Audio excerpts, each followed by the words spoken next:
الحمدللہ وحدہ والصلاة والسلام علی من لا نبی بعدہ اما بعد۔ میرے بھائیوں، میرے بہنوں، جیسا کہ آپ سب جانتے ہیں محرم الحرام کا مہینہ شروع ہو چکا ہے۔ ہم اسلامی نئے مہینے میں داخل ہو چکے ہیں، نئے مہینے کی شروعات ہو چکی ہے۔ تو ناظرین کرام، آپ سب سے جو باتیں کرنی ہے کہ محرم الحرام کی پہلی تاریخ کی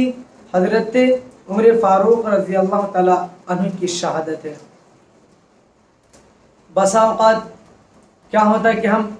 امام حسن و حسین کی زندگی کے بارے میں باتیں کرتے ہیں، حسین کے تذکرے ہوتے ہیں، کربلا کے تذکرے کیے جاتے ہیں، لیکن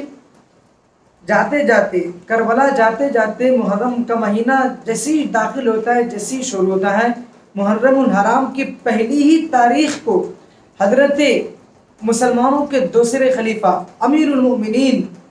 مراد پیغمبر، مراد رسول، جس کو اللہ کے نبی صلی اللہ علیہ وسلم نے اللہ سے مانگے ہیں، انہیں اللہ سے مانگ کر کے لیا ہے، اللہم اعز الاسلام، اے اللہ اسلام کی بلندی کے لیے عمر کو دے دے۔ تو جس کو اللہ رب العزت سے مانگے ہیں، ان کی شہادت محرم الحرام کی پہلی تاریخ کی ہے۔ لیکن آج افسوس کی بات یہ ہے کہ آج ان کے تذکرے نہیں ہوتے ہیں، ان کی محفلیں نہیں سجائی جاتی ہیں۔ امام حسن و حسین کی محفلیں سجاتے ہیں، لیکن حضرت عمر فاروق رضی اللہ تعالیٰ عنہ کی زندگی کے بارے میں نہیں بتایا جاتا ہے، جبکہ حضرت عمر فاروق رضی اللہ تعالیٰ عنہ کی وہ ذات ہے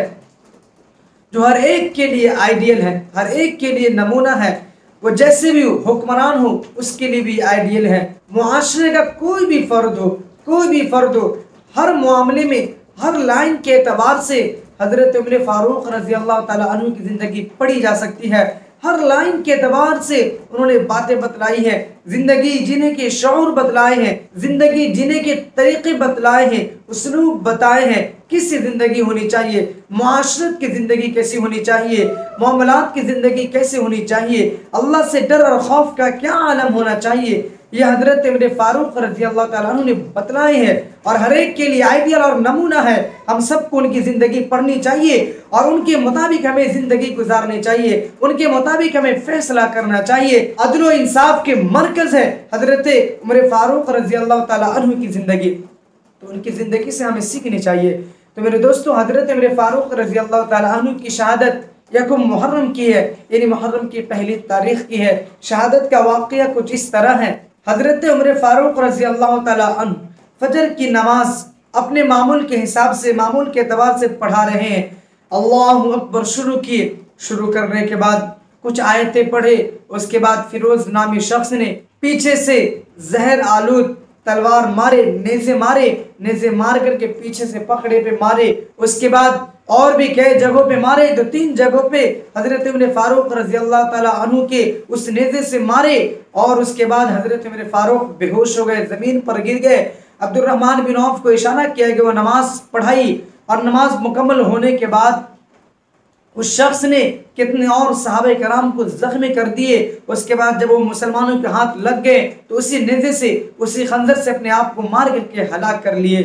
تو حضرت عمر فاروق رضی اللہ تعالیٰ عنہ کی یہ جو نیزے مارے گئے، یہ 27 ذی الحجہ کو مارے گئے، اور اس کے بعد اسی زخمی کے عالم میں رہے، 3-4 دن تک زخمی کے عالم میں رہے، غشی کے عالم میں رہے۔ اس کے بعد فریاد کرتے رہے کہ اس سے اچھی تو موت ہوتی، اس لاپرواہی زندگی سے اچھی جس میں رب کو صحیح طریقے سے ہم پا نہیں پا رہے، رب کی عبادت نہیں کر پا رہے ہیں، تو اس سے اچھی ہماری موت ہوتی۔ اس کو کسی شاعر نے لکھا ہے، اے طائر لا ہوتی اس رزق سے موت اچھی، جس رزق سے آتی ہو پرواز میں کوتاہی۔ جس رزق کو کھاتے ہوئے اور اللہ کی عبادت نہ کر پائے تو اس سے بہتر ہے مر جانا۔ تو حضرت عمر فاروق رضی اللہ تعالیٰ عنہ کی داستان ہے، یہ ساری چیزیں ہیں۔ اس کے بعد اپنے بیٹے حضرت عبداللہ کو بلاتے اور کہتے کہ جاؤ امی عائشہ سے اجازت لے کر کے آؤ کہ میں حضور کے بازو میں دفن ہونا چاہتا ہوں۔ اس کے بعد ان کے لڑکے آتے ہیں، امی عائشہ رو رہی ہوتی ہے، بہت زیادہ رو رہی ہوتی ہے، آ کر کے بولتے ہیں کہ ابو جان کی خواہش ہے، اور وہاں پہ کہتے ہیں کہ وَلَا تَقُلْ لَهَا امیر المؤمنین، کہ ان سے امی عائشہ سے یہ نہیں کہا کہ مسلمانوں کا امیر، ان سے کہنا کہ عمر فاروق نے کہا ہے، عمر نے کہا ہے، خطاب کے بیٹے نے کہا ہے کہ حضور کے بازو میں سونا چاہتے، حضور کے بازو میں دفن ہونا چاہتے ہیں۔ امی عائشہ سے آ کر کے کہتے کہ ابو جان آپ سے اجازت طلب کر رہے ہیں کہ حضور کے بازو میں سونا چاہتے ہیں، آپ کی کیا رائے ہے؟ امی عائشہ فرماتی ہیں کہ میری خواہش تھی اپنے حجرے میں اپنے ابو اور حضور پاک علیہ السلام کے دفن کے ساتھ میں دفن ہونا چاہتی تھی، لیکن عمر کہہ رہے تو چلو میری طرف سے ان کی اجازت ہے۔ اس کے بعد ان کے بیٹے آتے ہیں، کہتے ہیں کہ مبارک ہو امی عائشہ نے اجازت دے دی ہے۔ اس کے بعد پھر عمر رضی اللہ تعالیٰ عنہ وصیت کرتے کہ ممکن ہو سکتا ہے آج میں زندہ ہوں اس لیے وہ اجازت دے رہے ہوں گے، مرنے کے بعد میرے جنازہ پڑھنے کے بعد وہاں پر لے کر کے جانا اور امی عائشہ سے ضرور طلب کرنا کہ کیا دفن کر سکتے ہیں، اگر اجازت دے تو اس وقت دفن کر دینا، نہیں تو کوئی عام قبرستان میں مجھے دفن کر دینا، جنت البقیع میں مجھے دفن کر دینا۔ اس کے بعد امی عائشہ بھی اس وقت بھی اجازت دیتی ہیں کہ دفن کی اجازت ہے ہماری طرف سے۔ اس کے بعد حضرت عمر فاروق رضی اللہ تعالیٰ عنہ کو اپنے یار کے ساتھ دفن کر دیا جاتا ہے، آپ صلی اللہ علیہ وسلم کے ساتھ انہیں دفنا دیا جاتا ہے، ان کے بازو میں دفنا دیا جاتا ہے۔ تو میرے محترم بزرگوں اور دوستوں، آپ لوگوں سے بات عرض یہ کرنی تھی کہ آپ سب حضرت عمر کی زندگی ضرور پڑھیں، ان کی زندگی کے مطابق زندگی گزارنا شروع کرے۔ معاشرے کی کوئی ذمہ دار ہے وہ بھی فرد حضرت عمر کی زندگی کو ضرور پڑھے، کوئی جج ہے وہ بھی ضرور پڑھے، جس لائن کے اعتبار سے جو انسان ہے جہاں بھی خدمت انجام دے رہے ہیں سبھی حضرات آپ عمر فاروق کی زندگی ضرور پڑھیں، ان کی زندگی سے آپ کو بہت کچھ سیکھنے کو ملے گا۔ تو انشاءاللہ آپ ہمارے ساتھ جڑے رہیں، ہم آپ کو حضرت عمر فاروق کی زندگی کے بارے میں بہت ساری باتیں بتانے کی کوشش کریں گے، ساتھ ساتھ امام حسن حسین کے بارے میں بھی انشاءاللہ ہم آپ کو بتانے کی کوشش کریں گے، ٹھیک ہے؟ السلام علیکم ورحمۃ اللہ وبرکاتہ، اور ہمیشہ کی طرح اس کلپ کو زیادہ سے زیادہ شیئر کرنے کی کوشش کریں۔